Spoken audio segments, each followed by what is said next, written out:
본문의 말씀을 통해 믿는 자는 부끄러움을 당하지 아니하리라 라는 제목으로 하나님의 말씀 증거하도록 하겠습니다. 자, 앞서 우리는 하나님의 주권에 대해서 나눴습니다. 하나님께서 똑같은 혈통에서 태어났음에도 불구하고 이스마엘이 아닌 이삭을 선택하신 것도, 먼저 태어난 장자 에서가 아니라 차자인 야곱을 사랑하신 것도, 이 모세를 긍휼히 여겨 순종의 종으로 바로를 완악하게 하사 이 하나님의 대적자로 사용하신 것도 모두 하나님의 주권 안에서 일어난 일들입니다. 자, 하나님께서는 우리에게 왜 이런 선택을 하셨는지 일일이 설명하실 필요가 없습니다. 그분은 창조주 하나님이시기 때문입니다. 혹 하나님께서 그것을 설명하신다 한들 우리는 그 하나님의 원대한 계획을 다 이해할 수가 없습니다. 우리가 해야 할 일은 이해가 아니라 그 하나님의 택하심 안에 있음을, 긍휼을 입었음을 감사하는 것이라고 했습니다. 사랑하는 여러분, 우리가 하나님의 뜻을 다 이해할 수 없지만 적어도 이 하나님의 택하심의 은혜를 아는 사람이 되어지기를 소원합니다. 택하심에 감사하며 그 택하심에 합당한 삶을 살아가는 우리 믿음의 성도들 되시기를 간절히 기도합니다. 자, 오늘 본문은 계속해서 이 하나님의 주권에 대해서 말씀하고 있어요. 우리 25절, 26절 말씀 함께 읽겠습니다. 25절, 26절 시작. 호세아의 글에도 이르기를 내가 내 백성 아닌 자를 내 백성이라 사랑하지 아니한 자를 사랑한 자라 부르리라. 너희는 내 백성이 아니라 한 그곳에서 그들이 살아계신 하나님의 아들이라 일컬음을 받으리라 함과 같으니라. 아멘. 자, 여러분, 호세아의 말씀이 기억나십니까? 호세아의 말씀이 어떤 배경에서 쓰였죠? 이스라엘의 영적 간음을 배경으로 쓰여졌습니다. 하나님께서 하나님의 사람 호세아에게 말도 안 되는 명령을 하세요. 거룩한 선지자에게 음력 고멜을 아내로 맞이하라고 하십니다. 이 고멜은 호세아의 아내가 되었지만 부정한 아이를 셋이나 낳았어요. 심지어 호세아와 그 아이들을 버리고 낯선 남자를 쫓아갑니다. 그런데 호세아는 이 여인을 포기하지 않았어요. 고멜이 낯선 남자의 품에서 버려져 이 종으로 팔려갈 때에 그 값을 치르고 데려와 종이 아닌 아내로 맞아 다시 한번 그와 언약을 맺습니다. 이것이 이스라엘을 향한 하나님의 마음이란 거예요. 하나님께서 이스라엘을 택하여 당신의 백성으로 삼아주셨지만 그들은 계속해서 불신앙의 열매, 죄악의 열매를 생산하다가 결국에는 하나님을 등지고 떠나버렸습니다. 그런데 하나님은 이스라엘을 포기하지 않으세요. 그들을 끝끝내 추적하사 잃어버린 당신의 백성을 회복하신다는 거예요. 하나님께서 이스라엘을 향해 진노하사 이제 더 이상 그들은 내 백성이 아니라 더 이상 그들을 사랑하지 않으리라 말씀하시지만 결국 진노 아래 상처받고 고통받는 당신의 백성을 싸매어 주시며 그들을 내 백성이라, 내 사랑하는 자라 불러주신다는 거예요. 그들을 내 사랑하는 아들이라 말씀하신다는 거예요. 이스라엘은 이미 하나님의 백성이라 불릴 자격을 잃어버렸지만, 하나님의 사랑하는 자라 불릴 자격을 잃어버렸지만 그래도 이스라엘은 내 백성이야. 그래도 그들은 내 사랑하는 자야. 그들은 내 아들이야 라고 말씀하시는 것은 하나님의 주권이란 거예요. 저렇게 말을 안 듣고 저렇게 죄를 짓고 심지어 하나님을 버리고 우상을 섬기는데도 하나님이 저들은 내 백성이야, 내 사랑하는 자야, 내 아들이야 말씀하시면 그 누구도 그것에 토를 달 수가 없다는 거예요. 이스라엘의 자격은 그들의 행위에서 나오는 것이 아닙니다. 다른 민족보다 혈통적으로 우수하기 때문도, 다른 민족보다 더 선한 삶을 살기 때문도, 그들이 하나님의 말씀을 신실하게 지켰기 때문도 아닙니다. 오직 하나님의 주권적인 택하심에서 비롯되는 거예요. 마찬가지로 유다가 바벨론에게 멸망할 때 남겨진 자가 있었던 것도 하나님의 주권 아래 이루어진 일입니다. 우리 27절로 30절 말씀 함께 읽겠습니다. 27절로 30절 시작. 또 이사야가 이스라엘에 관하여 외치되 이스라엘 자손들의 수가 비록 바다의 모래 같을지라도 남은 자만 구원받으리니 주께서 땅 위에서 그 말씀을 이루고 속히 시행하시리라 하셨느니라. 또한 이사야가 미리 말한 바 만일 만군의 주께서 우리에게 씨를 남겨두지 아니하셨더라면 우리가 소돔과 같이 되고 고모라와 같았으리로다 함과 같으니라. 아멘. 여러분, 소돔과 고모라가 어떻게 되었습니까? 불과 유황 속에 흔적도 없이 사라지고 말았습니다.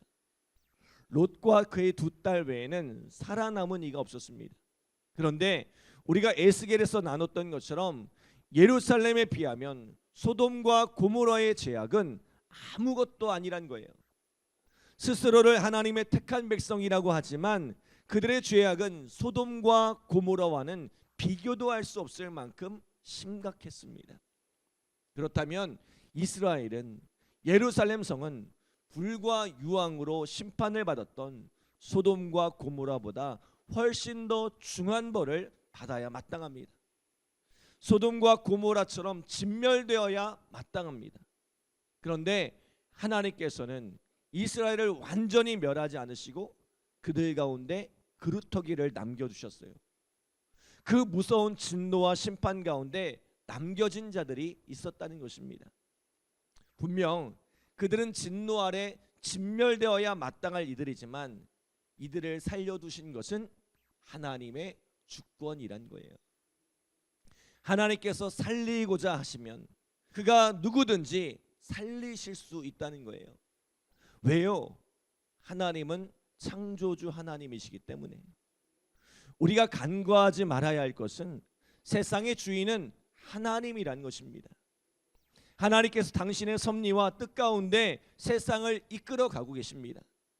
하나님이 하고자 하시는 일을 우리는 누구도 토를 달지 못하고 그것을 막을 수도 없습니다. 하나님께서 이스라엘이 내 백성이라 말씀하시는데, 하나님께서 이스라엘을 심판 가운데 일부를 남겨두시겠다는데 그것을 향하여 하나님이 불의하시다, 하나님이 어떻게 그러하실 수 있냐 말할 수 없다는 거예요. 그것은 하나님의 전적인 주권이란 것입니다. 마찬가지로 하나님께서 이방인을 구원하시겠다고 하면, 하나님께서 이방인을 의롭게 하시겠다고 하면 우리가 그에 대해서 뭐라고 말할 수 있겠냐는 거예요. 우리 30절로 32절 말씀 함께 읽겠습니다. 30절로 32절 시작. 그런즉 우리가 무슨 말을 하리요? 의를 따르지 아니한 이방인들이 의를 얻었으니 곧 믿음에서 난 의요. 의의 법을 따라간 이스라엘은 율법에 이르지 못하였으니 어찌 그러하냐? 이는 그들이 믿음을 의지하지 않고 행위를 의지함이라. 부딪힐 돌에 부딪혔느니라. 아멘. 유대인들은 하나님께서 어떻게 율법 없는 이방인을 의롭다 하실 수 있느냐, 율법이 없는 이방인을 어찌 구원할 수 있느냐고 하지만 그것은 하나님의 주권에 속한 일이란 거예요. 율법을 따라 행위를 따라 판단하면 유대인들도 사실은 할 말이 없습니다. 율법을 따라 행위를 따라 심판한다면 유대인들은 이미 살아남지 못했을 것입니다. 때문에 하나님께서 구원의 기준을 아예 바꿔버리셨어요. 율법을 통해 구원에 이를 수 있는 사람이 없으니 이제는 율법이 아니라 하나님의 아들 예수 그리스도를 믿으면 누구든지 구원을 받을 수 있다는 새로운 기준을 정하신 거예요.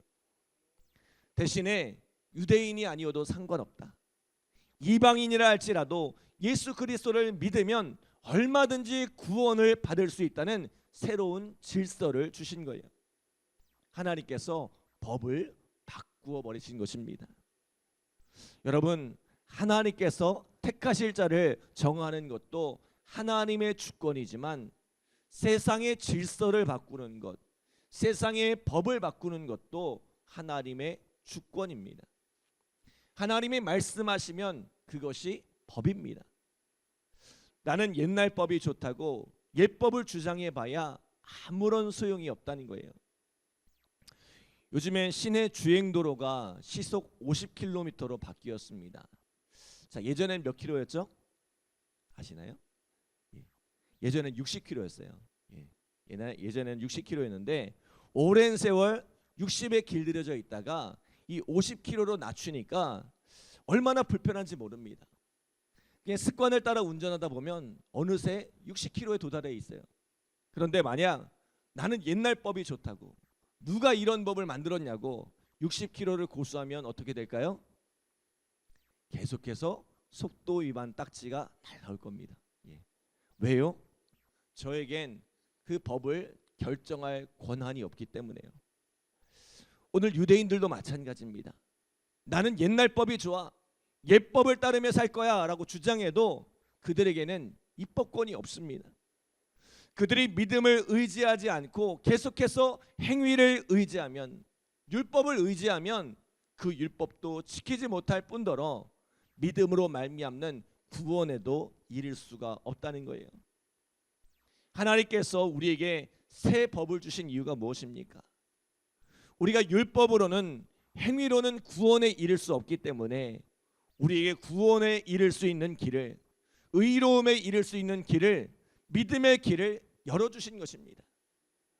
예수 그리스도를 믿는 믿음만 있으면 어려운 율법을 다 이해하지 못해도, 그 율법을 다 지켜 행하지 않아도 누구든지 구원에 이를 수 있다는 거예요.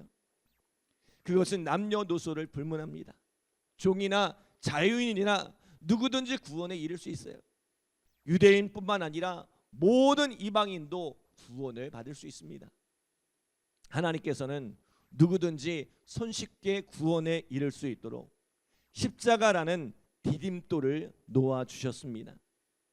이전까지는 누구도 구원에 이를 수 없었지만 이제는 그 십자가를 딛고 누구든지 구원에 이를 수 있게 되었다는 거예요. 이 십자가를 의지하면 누구든지 하나님께 이를 수 있게 되었습니다. 때문에 요한복음 14장 6절에 보면 이렇게 말씀하죠. 예수께서 이르시되 내가 곧 길이요 진리요 생명이니 나로 말미암지 않고는 아버지께로 올 자가 없느니라. 여러분, 예수님만이 하나님께 이르는 유일한 길입니다. 예수님을 의지하면 우리는 누구든지 하나님께로 나아가 그분을 아빠, 아버지로 부르며 하나님의 자녀로 살아가는 특권을 누릴 수 있습니다. 사랑하는 여러분, 예수 그리스도의 십자가를 딛고 하나님 아버지께로 나아가는 이 놀라운 은혜를 누리며 살아가시기를 바랍니다. 그런데 오늘 유대인들에게는 이 십자가가 어떻게 되었어요? 우리 33절 함께 읽어볼까요? 33절 시작. 기록된 바 보라 내가 걸림돌과 거치는 바위를 시온에 두노니 그를 믿는 자는 부끄러움을 당하지 아니하리라 함과 같으니라. 아멘.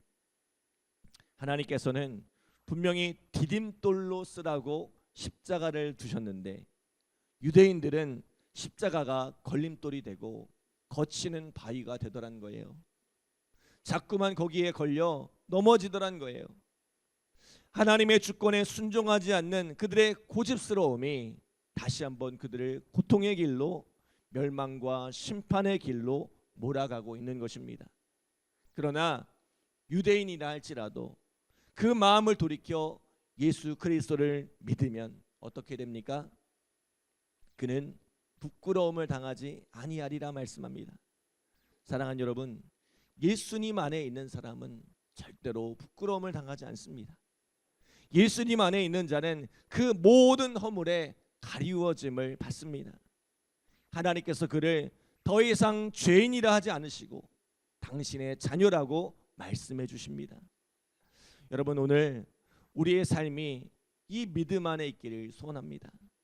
우리를 온전히 구원하시는 이 십자가 주님을 바라보며 믿음으로 승리하는 우리 모두가 되어지기를 간절히 기도합니다.